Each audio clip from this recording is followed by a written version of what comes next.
Hi everyone, I just wanted to quickly take you through how to complete a plagiarism check when you're doing the Viva Voce with your student.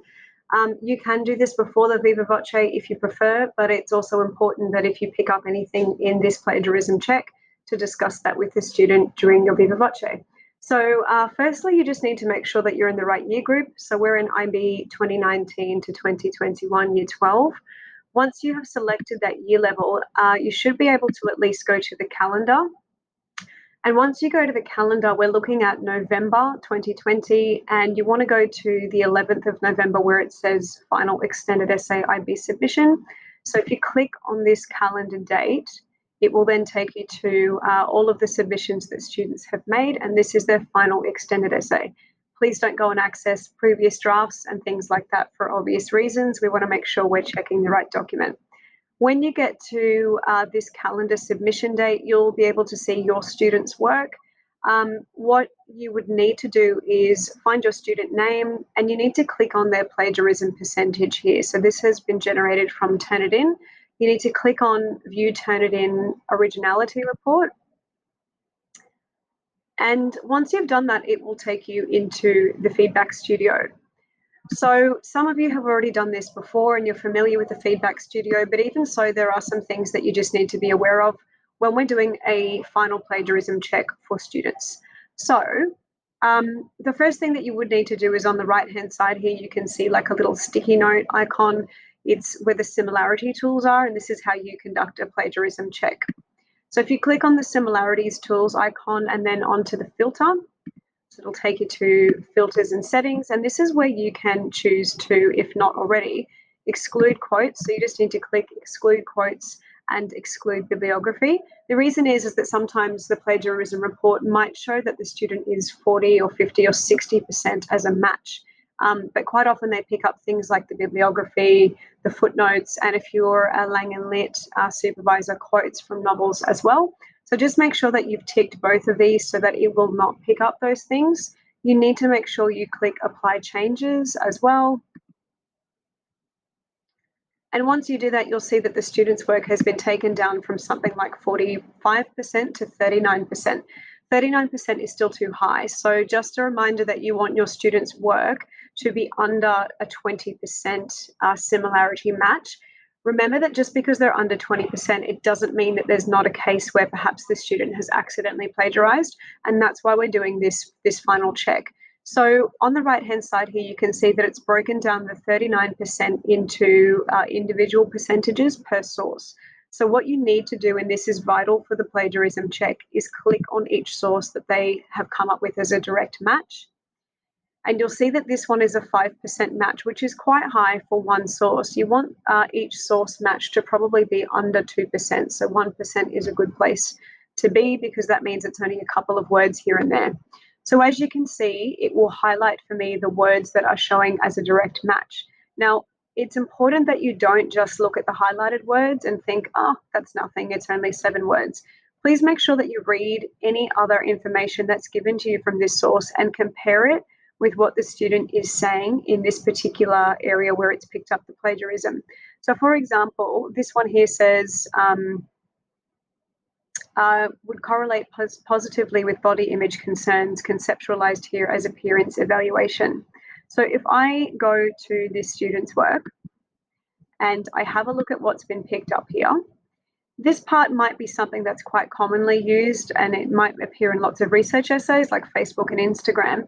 But then if I click on this here, sorry, let me go back, and I have a read, I can also see what the rest of that source talks about and whether that student is perhaps using the same ideas as that source. So for example, I'm going to jump to this next one, and you can see it's picked up would correlate positively with body image concerns again. So if you have a quick read of anything else that comes up in this source, it says similarly it was hypothesized that the following appearance focused is that the words that are highlighted in red are quite close with the words that are also highlighted in red here in the student's work. And what you'll notice is this student, it's a direct match to someone else's words, but they haven't actually put in a page number. And that's an issue with APA referencing, because if it's a direct quote and it directly matches someone else's words, they must include a page number, and that still counts as plagiarism. So that might be something that you need to talk about with your student and ask them to make sure that they're including the page numbers. Another example, if you look at this one, which is coming up as 4%, if you have a read of what is here on the screen, you'll notice that it's quite similar to what's been picked up in the student's work. So for example, just going to click forward to a couple of others. This is an area where she is trying to explain what happened in a study, but she hasn't really done a very good job of paraphrasing it. So it literally is repeating what was done in the study in the exact same words, and she hasn't paraphrased it. So again, that's something that the student would need to go back and work on, because if the IB picks that up and classes that as plagiarism, then technically they may not be able to pass their extended essay, and that means that they cannot get an IB diploma. Similarly, a concern that I would have with this student's work is that, let me just go back for a second. This section here in upward social comparisons, people compare themselves. If I look at what's being written here, the second sentence is also plagiarized and Turnitin hasn't picked that up. So she says among women making upward, and this also says among women making upward. So there's more than what Turnitin is also picking up, and this is why we need to go through this report with a fine-tooth comb and make sure that we're checking these specifics here, because it can be quite complex. And if we miss the small things, this is sometimes where students can be picked up for plagiarism. So if I go and have a look at what she's written and then I go back and compare it to what's been picked up, I'll notice that there's a lot of similarities, and she probably has taken these ideas from somebody else and needs to paraphrase them or directly quote them. So that's really what we're looking for when we go through this report. Again, you can see that this student has more or less copied what was said in another site, and it literally continues a 2002 meta-analysis, and there's absolutely no referencing there at all, which is a big issue. So that's what you want your student not to be doing. If you have a student who's doing this, this is the time where in the Viva Voce, you would get them to sit with you and make sure that they are referencing or make sure that they are paraphrasing. They are not allowed to go home and work on their extended essay anymore, but that's why we do the plagiarism check during the Viva Voce. So what's important is that you just go through each and every percentage that's on the right-hand side here. Even the 1%, you'd be surprised that sometimes they can be a two-sentence match to something else, and we have had an issue with the student doing that in the past. Last but not least, once you've done the plagiarism check, if you're satisfied that there is not a large match to anything that's not the student's work, what you would need to do, and this can be done digitally given the COVID environment that we're in, students need to make sure that they have filled out this form which says that they declare and acknowledge that the EE is their own work as far as their knowledge takes them, and that they're aware of the consequences of collusion or plagiarism or basically any other academic malpractice.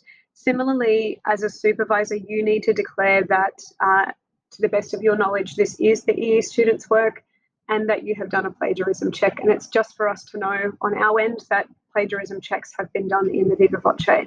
So that is mandatory. If you can make sure that you do that during the Viva Voce and that this plagiarism check form is sent to me after the Viva Voce is completed, that would be great. And I hope that gives you an idea of how to work your way through Turnitin.